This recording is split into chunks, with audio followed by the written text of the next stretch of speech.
જય માતાજી, જય દ્વારકાધીશ. આપણે જાય છીએ જામનગરથી રાજકોટ.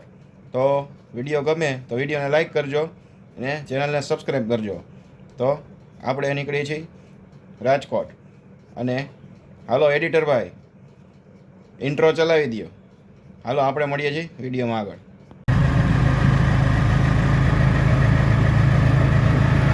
જામનગર બાયપાસની હોટલને પંપ આવ્યો છે.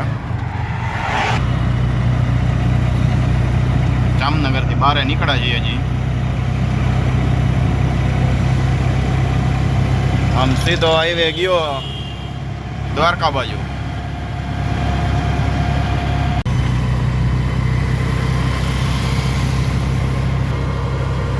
આવી ગયું છે ફલ્લા ગામ, હિન્દુ રાષ્ટ્રનું સૌ પ્રથમ ગામ ફલ્લા ગામ, જામનગર. પહેલા જોવો અહીંયા બોર્ડ મારેલું છે.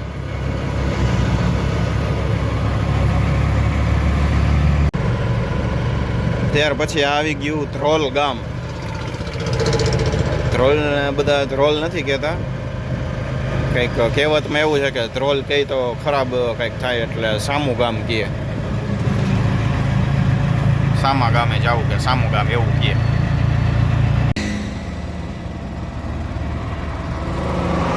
પડોદરી ગામમાંથી રસ્તો આવ્યો. પડોદરીની અંદર રસ્તો જાય છે. આમથી રાજકોટ બાજુથી જે રોડ આવે છે આમ પડોદરીની અંદર જઈને એક આ સીધો બાયપાસ હાઈવે.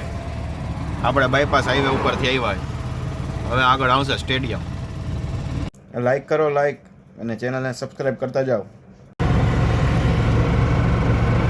સ્ટેડિયમના થાંભલા દેખાય છે. જો સ્ટેડિયમ પાસે પહોંચી ગયા આપણે. આજે ટ્રાફિક છે અહીંયા, મેચ હોય એવું લાગે છે.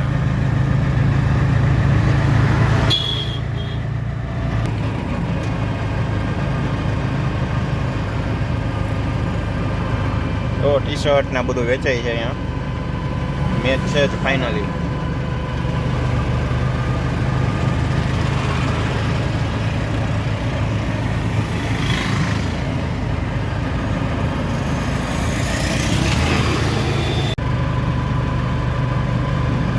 હવેલી જેવી હોટલ આવી ગઈ.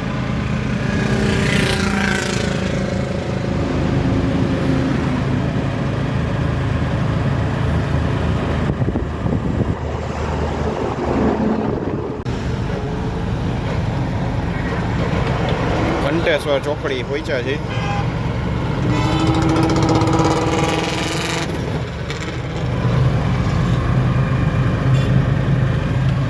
એ જે ઘંટેશ્વર ચોકડી વાળો જે રોડ ગયો એ નવો 150 ફૂટ રિંગ રોડ કહેવાય. હવે આવશે માધાપર ચોકડી. મોટું બધું બિલ્ડિંગ દેખાય માધાપર ચોકડીનું બને છે. ઘણા ટાઈમથી કામ ચાલુ છે.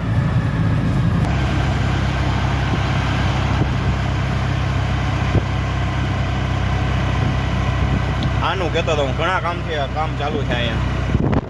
બને જ છે હજી.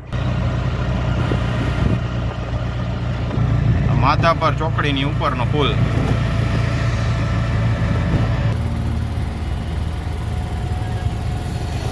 આ એક્ઝેક્ટ માધાપર ચોકડીએ છે. આપણે ફાઇનલી પહોંચી ગયા રાજકોટ માધાપર ચોકડી. આ જો ચોકડીનો ટ્રાફિક.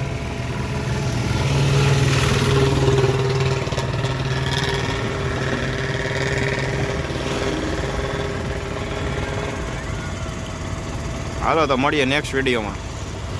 જય માતાજી, જય દ્વારકાધીશ.